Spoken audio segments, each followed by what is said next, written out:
Well, hello everyone. My name is Richard Waring. I've been hosting the PoemWorks reading series for many, many years, and it's a joy to be with you again tonight. Tonight we have two wonderful features, but before we begin with that, I'd like to share a few quotes to get our minds and hearts starting. Joseph Brodsky said, "There are worse crimes than burning books. One of them is not reading them." Galway Connell said, "To me, poetry is somebody standing up, so to speak, and saying, with as little concealment as possible, what it is for him or her to be on the earth at this moment." And Theodore Adorno said, "The dead are at our mercy, and memory their only rescuer. For someone who no longer has a homeland, writing becomes a place to live." And lastly, Adrian Rich writes, "Poetry asks of us a grace in what we bear." Well, our first featured reader tonight is Ayelet Amittay, who is a poet and psychiatric nurse practitioner. Her first book, The Eating Knife, was just released from Fernwood Press. Her chapbook, Therapy Room, was a winner of the 2024 International Three-Day Chapbook Competition. Ayelet's poems appear in Brooklyn Rail, Gulf Coast, Pleiades, Tupelo Quarter, and others. Please welcome Ayelet. Hi, everyone. Richard, thank you so much for having me back. I really appreciate sharing space with you and with other folks who have known Barbara's Table and the extensions of it through time and space. And Margery, I'm so pleased to meet you and to share this space with you and your family lineage of poets in both directions. How cool is that? So thanks for including me. So this is my new book, The Eating Knife. I guess it's backwards in the camera. That's so interesting. So, no, Not for good. us, not for Not us. for you. Good. Okay. So it just came out this month. I'm going to be reading some poems from this collection and then some poems from my next collection, which is about therapy. But this book is about the story of Abraham and Isaac on Mount Moriah. In Hebrew, you say the Akedah, so sort of the moment when the sacrifice could have happened but didn't. And there's a tradition in Judaism to retell biblical stories through different lenses. It's called a midrash. So this is my own midrash of that story of Abraham and Isaac through the lens of my own family history and kind of the moment we're in history right now. Mm. So I will read a few poems from this, and they will not be the same poems as the last time I was here with you, Richard. So hopefully that keeps things interesting. The first poem is called Bop was released. I don't know if any of you remember Bop. It's a pop song from 1997. So Bop was released in 1997, the year my father was deported, his beard uncombed as starlight. His crime couldn't sing without a tongue. That spring without him, the Hanson brothers lilting, bop, sunshine, the flowers growing or not growing under the bleachers of the high school. Bop, I walked home alone in fear of anyone who'd see the murderer in me. In the song's parlay, mbop is pop for the unsayable, but cheerfully, the reverse of a black hole, or of my father with his back to me. Can you tell me? Mm. And the next poem is called Years from Then. I am sitting on the lawn in front of my house with two high school classmates. We are studying math. We are taking a break, drinking lemonade. Airily, full of light, One of them mentions a crime in this neighborhood. It is my father's crime. The headline, Newton Man Stabs Mother-in-Law. It was on this lawn that she ran from him. It was on this lawn that she bled from the wounds. I wasn't there to see it happen. Instead, I picture it in my mind, as I always do. I'm in the sunlight, surrounded by cops. The driveway is painted red and blue in couplets.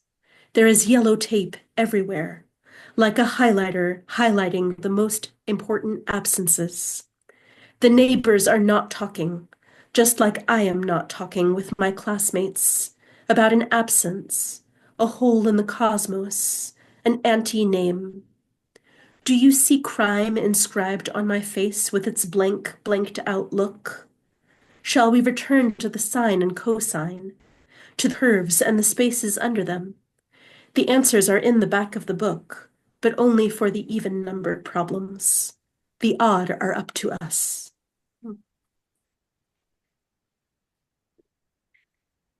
And then the second half of the book, uh, there's a series of ekphrastic poems that come in response to this incredible Cuban artist named Belkis Ayun, who's totally worth looking up.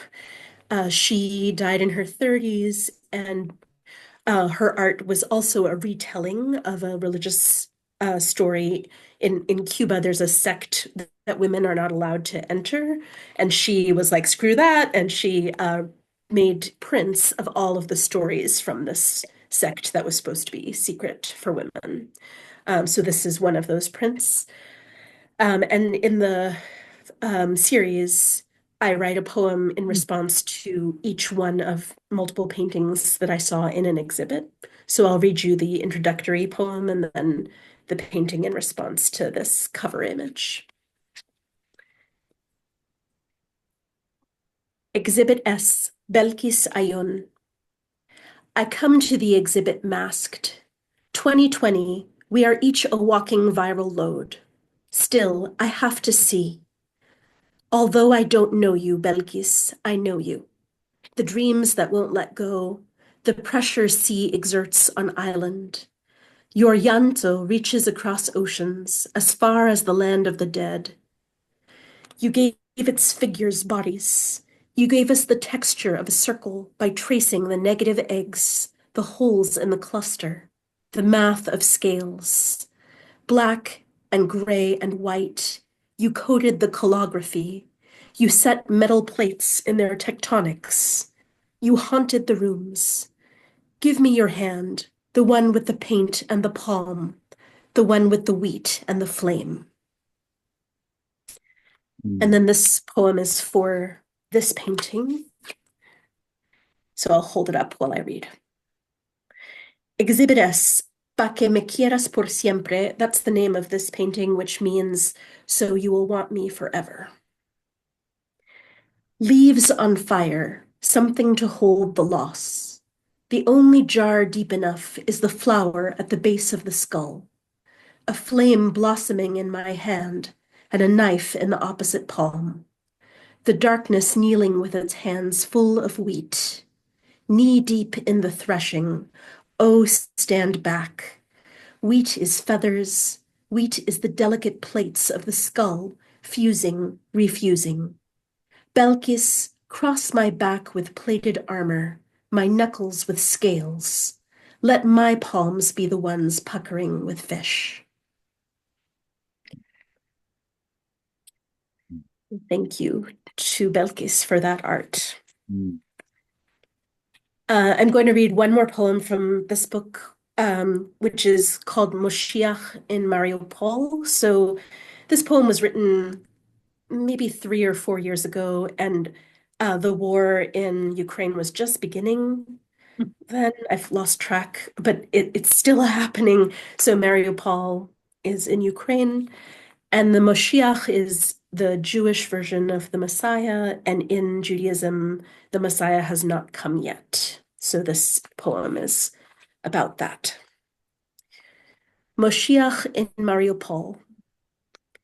Every repetition of collapse, sheets of sheetrock, car carcasses, paint flakes in the amber air, and bodies, crumpled, explicit, ordinary, no breath in them, a hand waving as the train pulls west.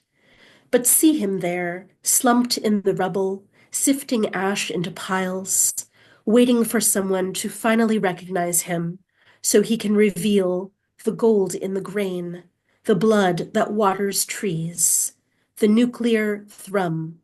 The bodies stand up, brush off the dust, the roof tiles return to the roofs like a flock of pigeons. The bomb smoke gathers itself in handfuls or in a pillar, how a host leads us. After all the loss, we find ourselves stunned in the open mouths of houses. We hear the sorrow angels hear when God's throat opens and the word comes out. Mm. Mm. Thank you for listening to that. It's kind of a heavy book. So I will read you a couple poems from the next manuscript, which is called Mirror Neurons. And this is a manuscript that came out of my experiences with therapy as a practitioner of therapy and as a consumer of therapy. Um, and hopefully will be a little less heavy, though we'll see, I guess. Mm. Okay, so uh, the first poem is called Copay. And it's the first poem in the manuscript right now. Who knows what will happen? Copay. I surrender this portion.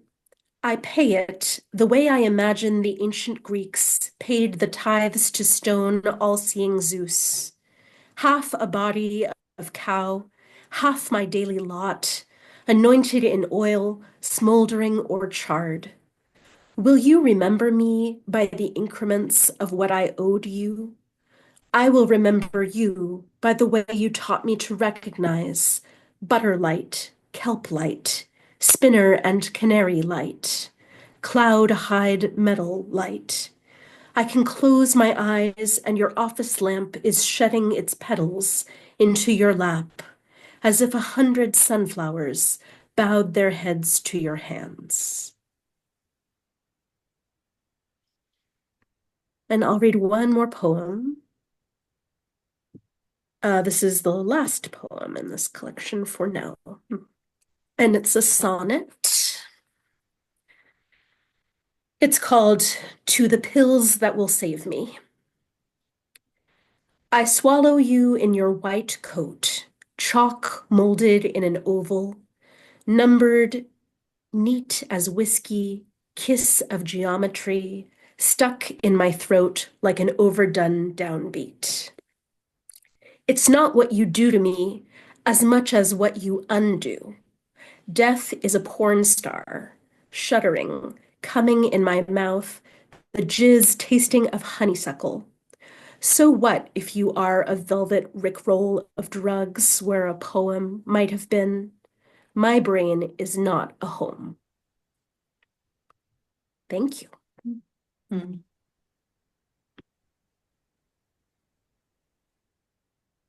Wow, Porn star. you're just getting more and more extraordinary. Thank you so much, Ayelet. Wow. Yeah, they're good. Setting, but good. Concise. Mhm. I want to mention that next month, May 2nd, our first Friday, we'll be hosting Charles Coe and Wendy Drexler on their work. And now, let me introduce Margery Hutter Silver, who left her hometown in Northeast Pennsylvania for college and never returned. Her husband settled in Boston. After almost 20 years as a magazine and book editor, including The Atlantic, she studied to be a neuropsychologist and began her research on the cognitive function of centenarians. With Thomas T. Pearls, MD, she co-authored Living to 100: Lessons in Living to Your Maximum Potential at Any Age. In her 80s, after her retirement and her husband's death, Margery began to write poetry, fell in love with it, and has never stopped. Drawing from 90 years of experience, her poems rise from her love of family, animals, and those moments in nature that fill us with awe. Her full-length poetry collection, Light and Dark Spaces, was published in 2024 by Finishing Line Press. Please welcome Margery.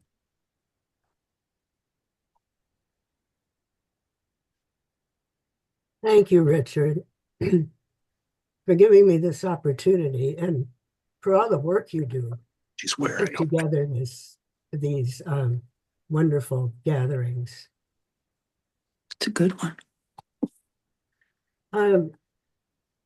Since poetry is all about words, my first couple of poems are about words. Our words. Our words are sand, gritting tears. Our words are honey, sweetening our tongues. Our words are water, melting winter, soothing rough rocks in the early river. Our words, Karam, heart to heart, the distance from lip to ear, as far as old age and beyond.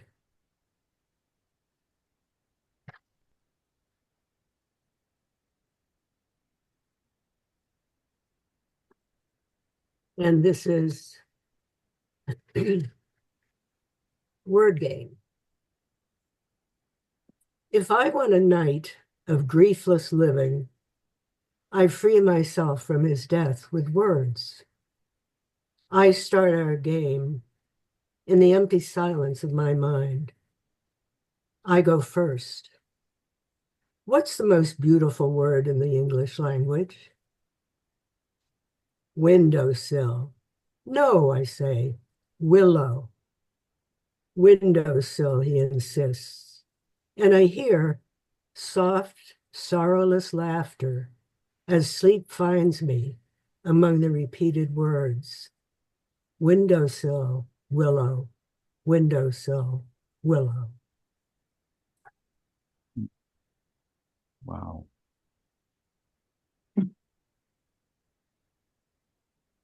And a few poems about animals of one kind or another. This is called Shorty's Ears. His ears, black pirate sails, seal slick, 5 inches high, straight up now. They flopped over till he learned how to lift a leg to pee. Inside, inky hair surrounds 3 streaks of pink. I trace one with my finger to a waxy cave where the mystery hides that pivots his ears towards sound, folds them against his head when an 8-wheeler goes by, opens them wide as he chases his tennis ball with panting joy. When I find him chewing on my Robert Frost poems, his ears droop in shame. I can remember when he was a pup, from Robert Frost, The Span of Life.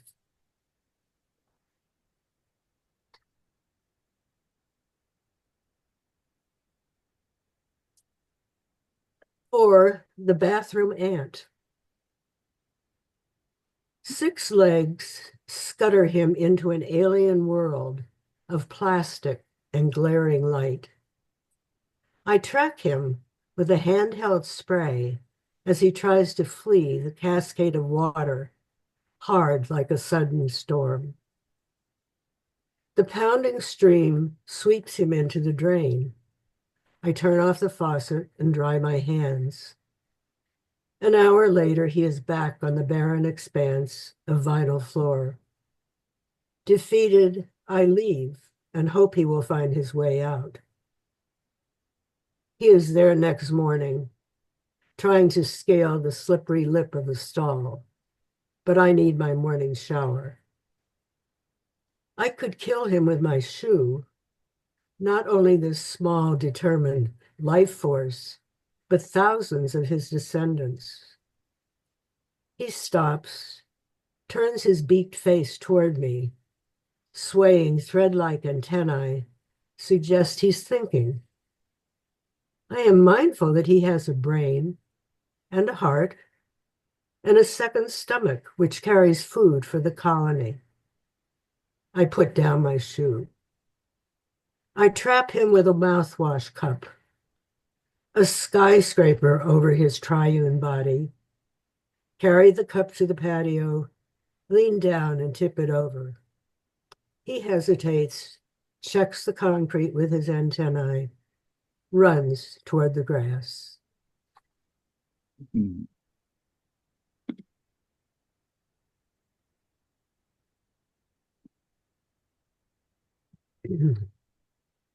And drawing birds at twilight. Drawing birds with charcoal pencil, light strokes for clouded sky at dusk. Rub with index finger to flatten gray as far as the horizon. Press hard for twisted lines, trees that silhouette black against the sky. Next, the chickadee. Erase gray. Show the breast's white plumpness. Press hard for black cap and throat. Then add the feeder's peg, targeted for a downward dive to dine. The titmouse, not so bold, stirs in and out the top branches. Shade him grayer than the sky.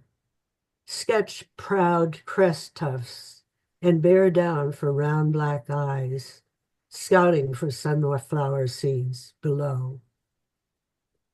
When the downy woodpecker swoops in, take care to capture the symmetry of two white dotted lines that follow the sides of his white center strip.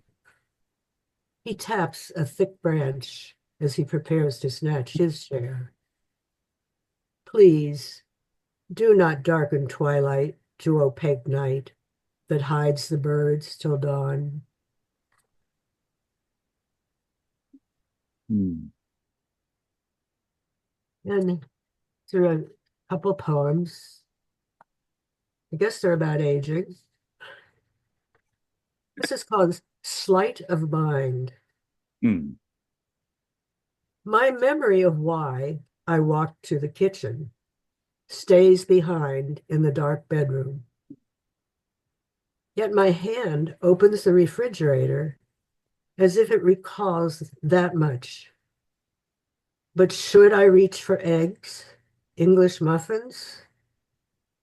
If I go back to bed, can I find the missing memory?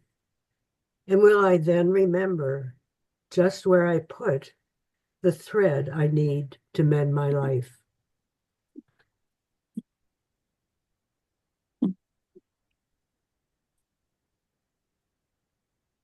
Renegade hand. My hand stopped listening months ago to what I want to do. Get out the milk is my command. What does it matter to my hand? It ignores the fridge and opens up a cupboard full of fragile cups. Sometimes it stops and hesitates, forgets, or just procrastinates. Do my neurons fail to communicate? Are messages unsent or sent too late? Perhaps my synapses are filled with sludge, so axons and dendrites cannot budge. What happened to the team we used to be? My good right hand, please work with me. Hmm. These are all, by the way, from the book that Richard mentioned, which was published in November of 24 by, anyway, Light and Dark Spaces. Mm-hmm.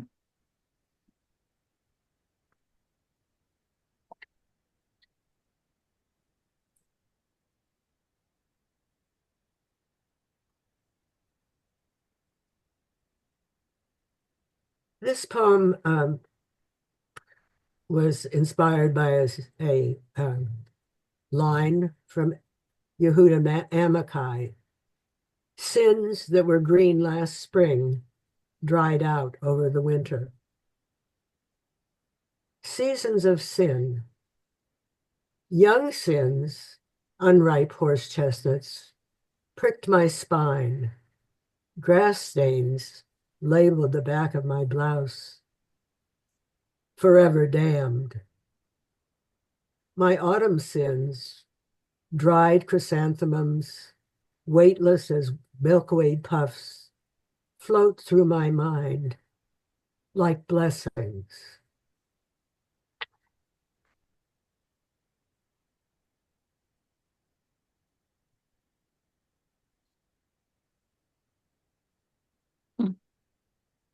Aquifer.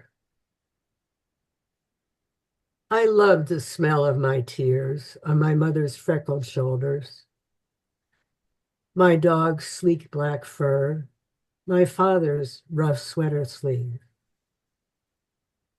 I wasted tears on broken skates, Mrs. Miniver and Casablanca, invitations that never came, the boyfriend who didn't telephone. Tears glued me back together, washed pain from grief, swept me back to the burdensome business of living. My struggling husband, a daughter who threw words, dishes. Now, my eyes are as dry as my husband's mouth. I moisten his gums with lemon-flavored swabs to ease him through his final hours. My well is dry, my pump inefficient, corroded by sorrow.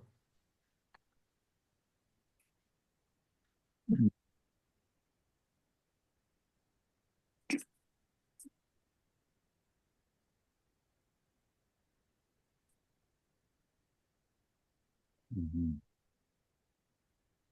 Barbara actually introduced me to the poetry of Yehuda Amittay, Mhm. which I obviously love and keep coming back to. And this actually is the title of my book, Light in Dark Spaces, after Yehuda Amittay. Mhm. The power was out. Wind shook tree limbs like a terrier worrying a bone. My husband laid out his flashlights. 3 mag lights made moons on a mirror. An emergency lantern flashed orange. His favorite, the squid, pointed tentacles upward, so its tiny bulbs sequined the ceiling. Hip to hip on the couch, we toasted our festival of lights. Mirrors, wine glasses glimmered.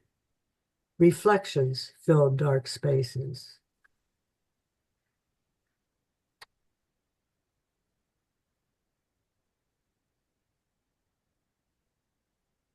And this poem is after Theodore Retke. Slanted sun dries the egg yolk on our plates, rewarms our coffee, seeps through the newspapers, screening our bedraggled faces. Beneath the table, my toe touches your shin, the hairs that travel higher. The sun deserts the cluttered table. Your sports page rustles to the floor. We tunnel into our rumpled sheets, jumble lips and fingers. The mouth asks, the hand takes. Our breath quickens in the high noon of sighs.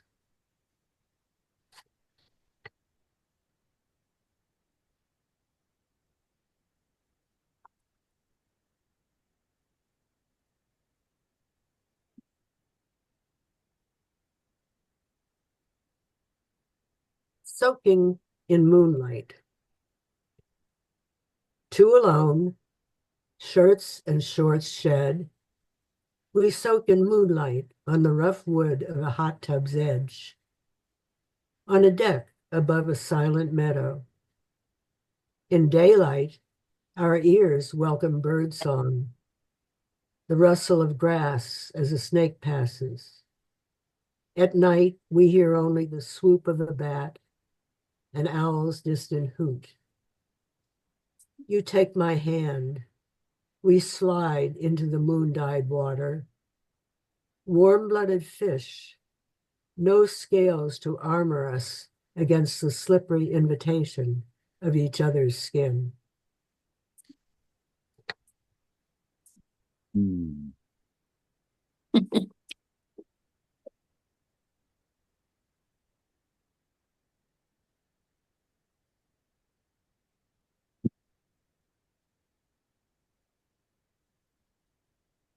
Scent of a rowboat. Warmed wood, soft lapping, my face drinking sun. I watched my father's back. His sweat-cured bucket hat, banded with fish hooks, slouches on his blonde hair. He pulls a red bandana from the wicker fishing creel, daubs his forehead, cheeks, mouth. His crisp mustache never moves. He lifts his pole, an arc of line, earthy worm strikes water. On nights I wait for sleep, I fish behind my eyes. Boat soaked in lake water, my measured breaths, sun-touched sheets, whiff of my father's shirt, sweat, cigarette smoke, Old Spice. I rock to sleep. Mhm. Valerie Duff. The Pretzel Factory. Valerie Duff. Pretzels were created. Pretzels were actually created around 610 BC in Italy by a monk who folded strips of dough to look like arms crossed in prayer. Hmm. Every weekday, after her father enlisted in the army, she crossed the street to the pretzel factory. She fled her mother's tears and scolding, her little brother's stormy tantrums, her own fears for her father. In the long shed behind the Kruger's house, 6 women wearing white aprons and red headscarves stood behind a belt that moved ropes of dough like clay snakes from kindergarten. But the only sound was the click, click of the dough machine. It repeated like the sound of worry birds, or worry beads, excuse me, repeated like the sound of worry beads or rosaries.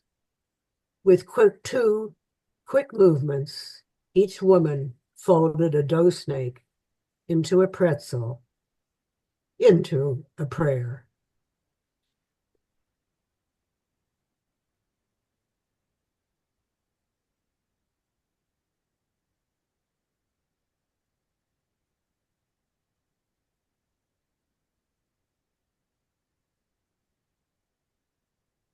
How am I doing on time?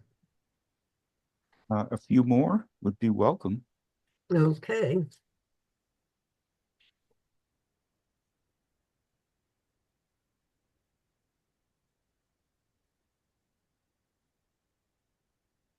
Tyler's mind.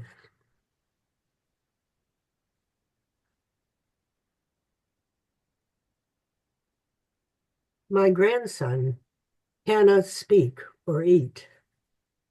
He's 21, cheeks rough with black whiskers. On his back, a child's pack hides the pump that snakes liquid life through a tube. a new umbilical cord that enters near his navel. But he runs, he smiles, he weeps, and sometimes he fetches the little black engine that could and pulls me to the couch to read. He clings to those he knows and follows strangers. He loves the sounds and vibrations of trains. Unknown what his low vision takes in, but his green eyes draw me into mystery. His brain, a world I can never know. Hmm.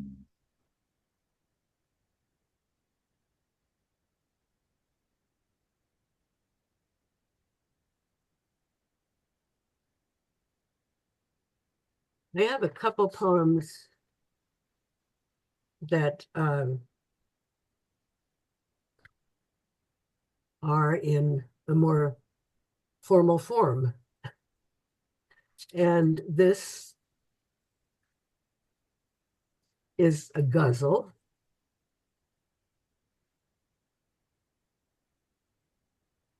Sip of life.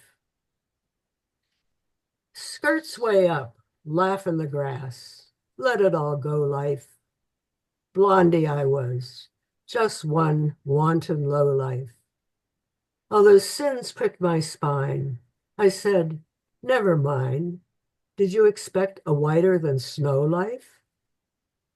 But wine and song grew stale, and emptiness grew, like weeds in my meaningless faux life. Her voice in my head, my grandmother said, look inside for the true path to no life. Thus Blondie was shed, and Margie came through to plant a hoe your own row life. Hmm.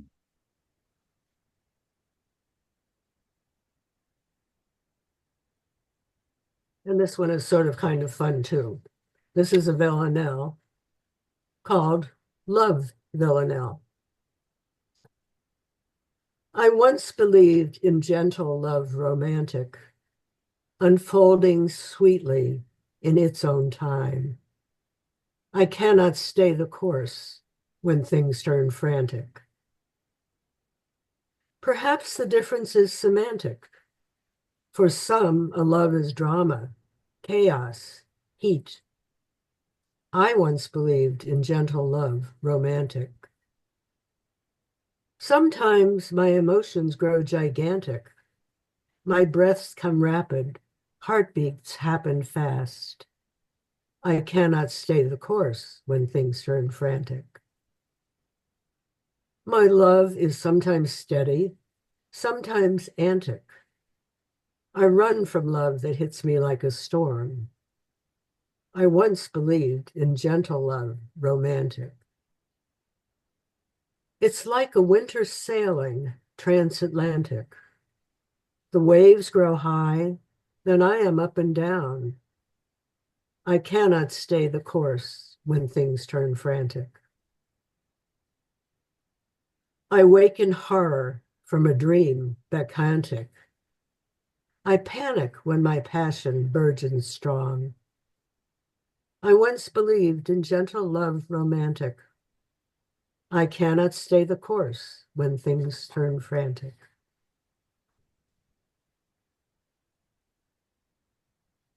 Wow. And my last poem will be something that we've all experienced. It's called Poet's Block. When the juices will not flow and my mind snaps shut like a frightened clam, shall I keep on pushing a recalcitrant pen that will not write even one I am? Will it take a major galactic event with planets that twirl and realign so I can sit and create again a finely metered line? I read the greats of every ilk to inspire metaphor or simile. I pray to Errato, poetry muse who ignores my desperate plea. Oh, please return the fertile loam to germinate and grow a poem.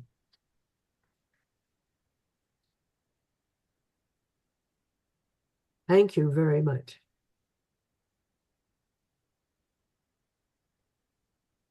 Wow, that was really great. Thank you, Margery. I love the use of the word recalcitrant. Perfect for that poem. Love it.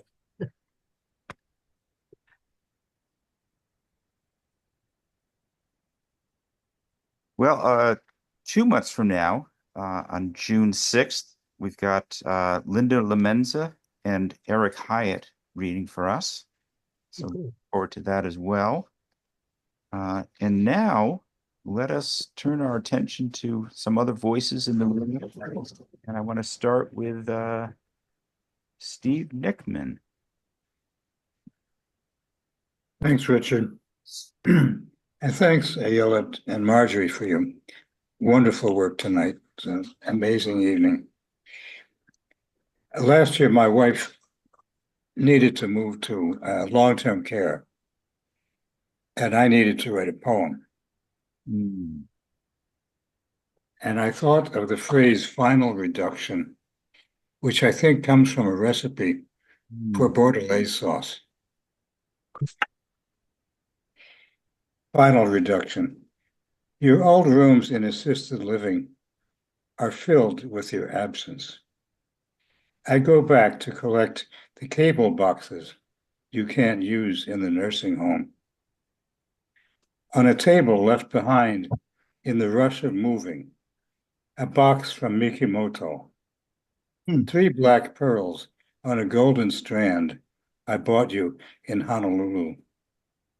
Nearby, a pendant, a crystal vial of bright flakes. We found it for you in a gold rush town. Zipporah, the aide, stops me in the hall, asks me kindly how you are. Another, as I leave the elevator, gives you her love. In your diminished space, you shrug at the pearls. I understand, wrong for this place. But even in exile, you want the pendant. I send the aides 3 trays of grateful sandwiches. Wow. Final reduction. Awesome. Thank you, Steve. Thank you. And now please welcome David Miller. Well, good evening, everybody. Hi. Yes, for Ayelet and Margery and Steve, and everyone coming up. This poem may seem a little odd to read in the Zoom environment, and you'll see why, but I'm going to read it to you anyway. Gone away and come back. Below, strollers with parents, men with bags bundled on suitcases. 2 people sitting alone, heads settled on single fists. Here, solid, a pre-pandemic place. A concrete, not rarefied place, as one might say, he's in a dark place. I'm on the library mezzanine, a palpable observation deck up over the lobby. A touch elevated, not only in body, watching as a staffer with an arm span of books restocks popular fiction. Front doors opening, requested or not.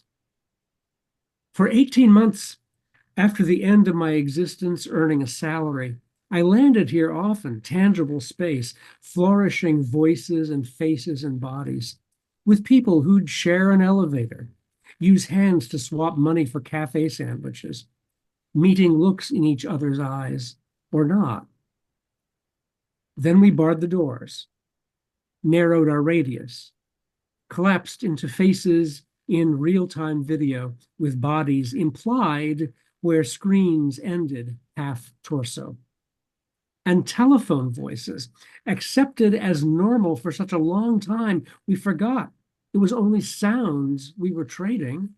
There was no visceral there, or email, voicemail, texts, unattached times, bodiless sights, conversation in echoes of echoes. A college journalist nods yes when I ask for the empty chair at this table. She effuses to friends on the phone, excited by praise from her prof for her coverage of jujitsu women. Library quiet? I've heard tell of that. I was a librarian. Now I'm an ex at this overlook with notebook and pen, immersed in sound and fury, this life, as an all-at-once flow of high school students exits below toward late winter evening. Thank you, David. Up next, please welcome John Engstrom. Hi, everyone. Can you all hear me? Yes, you're good. Okay. Great. Well, it's good to be here. And the first the opening readings are just wonderful. I have a master's degree in American history from Tufts University, and it has done nothing for me professionally. But occasionally I like to dip into it just to keep my hand in. This one is called 1959. Look at you. You have Valkyrie horns and carry a sky blue parasol. You are a skull. You did this and you did that, and you hunted and gathered, ate and shat things.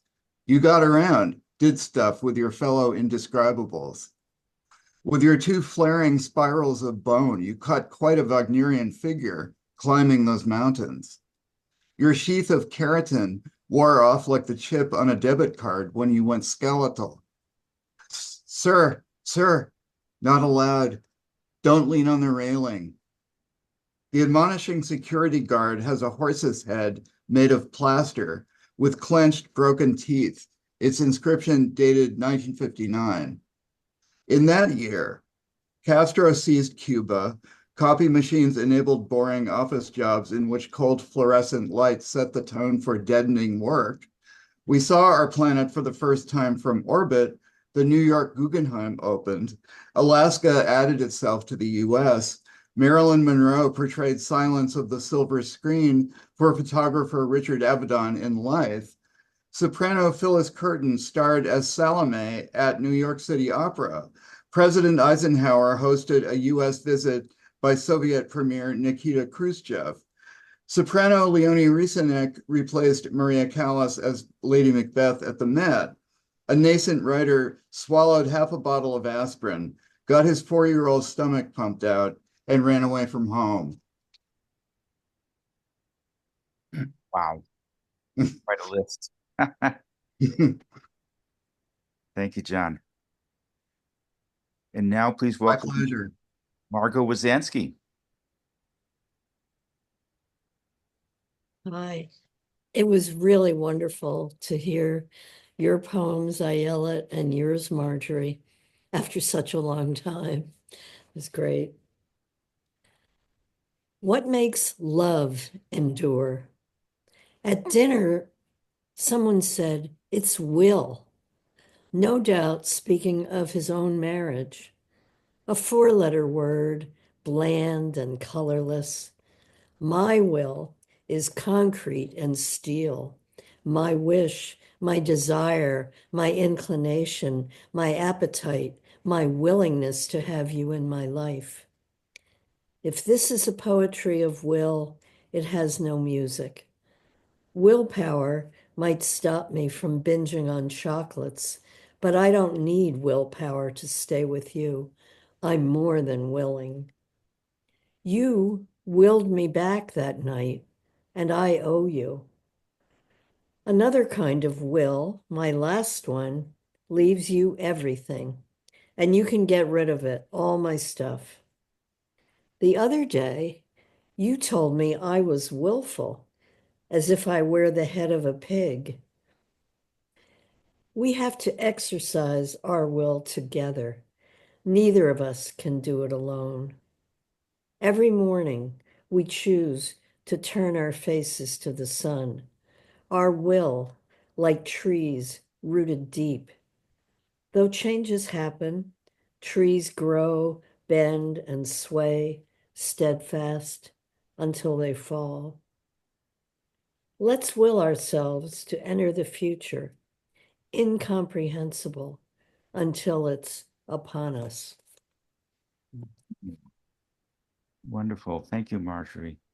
You guys are a rhyme in red. You're this red couplet here. You. Up next, Kathy Whitham.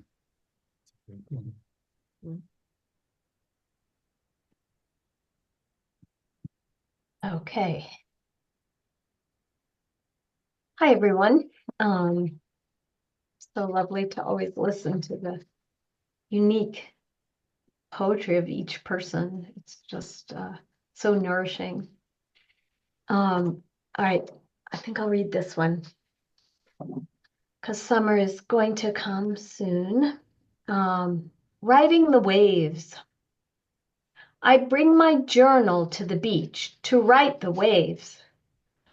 The crashing, unmoored, motley waves. Instead, there's just beach, a yellow lab, a mottled Scotty, gravity throwing itself against me with stunning hardness. A man in khaki shorts, something black, not a rock. Touch writes itself on my breast, an uncommon kiss. A steep V of chaotic footprints running down from discarded shoes far above. Butter and honey streaking toward gravity. Waves that thin to skim and crease the sand, then slide back out to sea. The cliffs ripe for breaking. Thank you, Kathy. Thank you. Our penultimate poet tonight, Sara Epstein.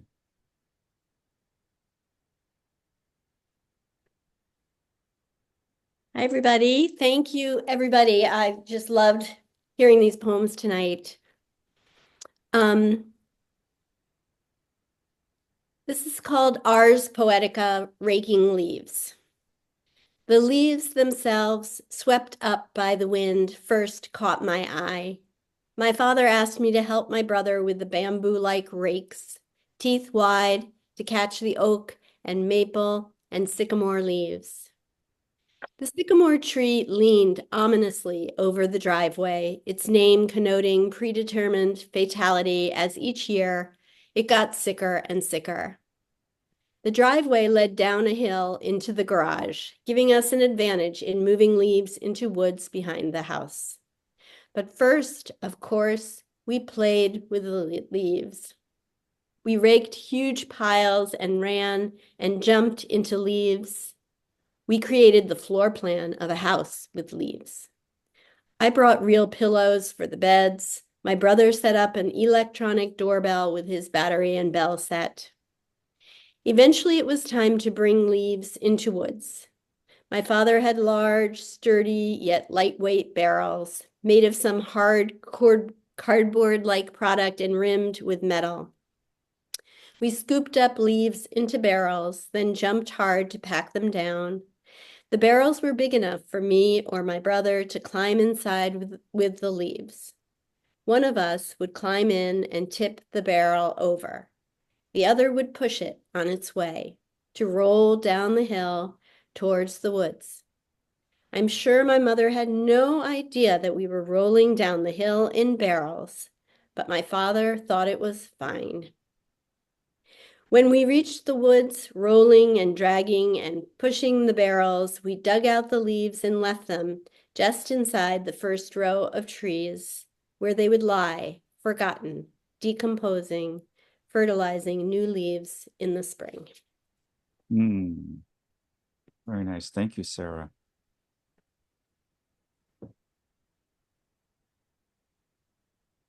Well, I'll close things out with a poem that is going to be published soon in Collateral, a book about war and its various consequences. When books were burned, in Berlin, in Bebelplatz, Eric Kastner stood by unseen as his own book was consumed. It rained so hard the flames kept going out, and the fire marshals had to pour gasoline to keep it going. So long, Rosa Luxemburg, Karl Marx, and Walter Benjamin. Farewell, Einstein, Freud, and Kafka. Goodbye, farewell to arms. Silence, all quiet on the Western Front. James Joyce was consigned to flames alongside Helen Keller, plundered from private and public libraries, no longer allowed to tell their stories. We knew this was only prelude.